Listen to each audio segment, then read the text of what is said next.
It's the urban plague that can immobilize sizable segments of a city's population at any given time. Road congestion. But in Tennessee's 4 largest cities, there is a program operated by the Department of Transportation that is designed to help eliminate some of the waiting. It's called HELP. I try to stand this way so I can keep an eye on the traffic. Lane 5. Rick Caldwell is a help truck operator in Nashville. It's a job that involves the obvious dangers associated with working near vehicles whizzing by at 70 miles per hour or so. But it's a job Caldwell says brings him great satisfaction. We're liable to give some emergency medical care, be able to know the basics about hooking up a disabled or damaged vehicle to drag it, pull it, or push it out of the road. Basic mechanics.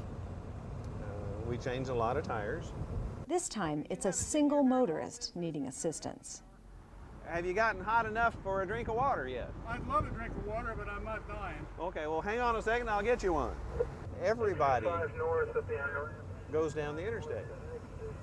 Large and small, rich and poor, big and little, and they all need to get somewhere. And if we can help them do that, that's a good thing. Well, I went by one time, saw the gas can, and thought maybe wait. And even 5 years later, we still have to explain ourselves that we're a motorist service, part of our job, and that I carry gasoline, and a lot of folks are concerned about how much does it cost. And of course, it's literally tax dollars provide the equipment, me, and the gasoline. Do that 2 or 3 times. Woo! Okay, now let's see if he'll keep running.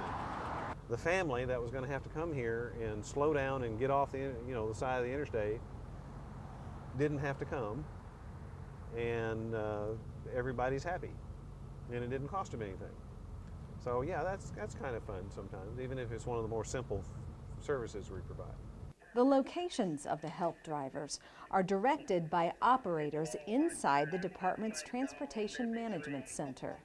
The operators and dispatchers, including Adam Monsevitz, constantly watch Nashville's highways for problem spots. We try to think of that we're helping people, that it's not just traffic out there, that there's people in those cars and they're trying to get where they're going as fast as they can, and it's good to know that we're helping solve a problem.